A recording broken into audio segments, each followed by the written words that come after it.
Hey guys, how you doing? Kevin Hawkins with Kaku Kayak here. I'm showing off the new mount that we have for the wireless trolling motor on the Zulu. So as you see the motor here, this is a Rhodan what I'm using here. And the mount is just an aluminum plate that bolts in. You can put your quick release pluck on there. And then this just slips right over it. And you put your quick release pin in.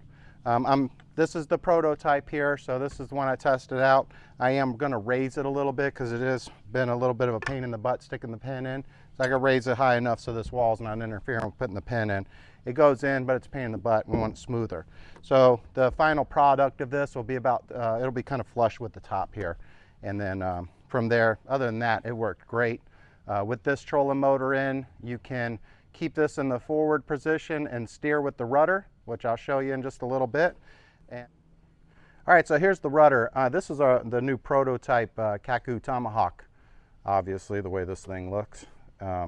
Rudder, this is going to be the wider rudder. This is the rudder that will end up replacing the rudder we're using now for the pedal drive, plus come with this motor kit setup. So it's a much bigger rudder, helps to steer a lot better. You know, a typical rudder is not meant for steering, they're just meant for guiding. This will steer a lot better. So obviously with the girth of it. So these will be out probably about a month and a half. This is your handle for that up front here. So with this, that is how you'll be steering this thing. So okay, so here's the demonstration of what makes this thing killer. So right now, on the straight ahead, I can, if I want to fish this shoreline and I want to head for that point right there, I'm going to click it onto a low speed. So I'm just slowly cruising here. I'm going to get it pointed right where I want it to go.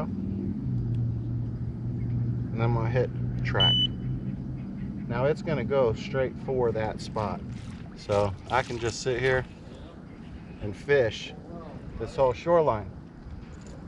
Generally, I'm sitting down right now just because I'm talking here, but I would sit up on this, I'd get up on this chair, stand up on this chair, and I'd fish this whole shoreline. Actually, now it's going a little bit too fast. So as it's in track mode, you can adjust your speed. So I want it to go a little bit slower.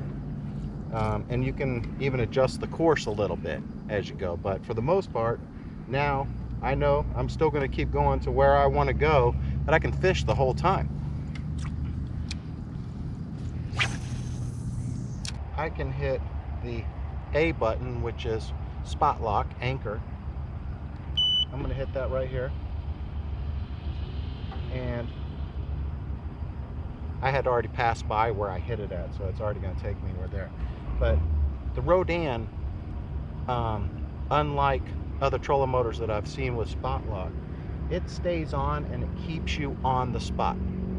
It does not let you drift off the spot and then boom, go into full speed and take you back to the spot. It stays on the whole time, which is good too, because I'm a believer that the motor coming on and off does spook fish. I think that the motor kind of staying on does not spook fish. I almost think it raises a little curiosity with the fish. But either way, you just don't want sudden changes. So with this, it stays on and it keeps you on the spot the whole time. What this also allows is, I'm a stander. I like to stand and fish. If this would let me drift a couple foot off of the spot and then all of a sudden power on and try and boom, shoot back over the place, I might go in the water standing on this chair. With this one, as you see, it's just working. It never has any sudden movement, so I can stand on this chair and I can fish right where I want to with no worry. So these are reasons why I like the Rhodan and why I think it's probably the perfect trolling motor for this situation.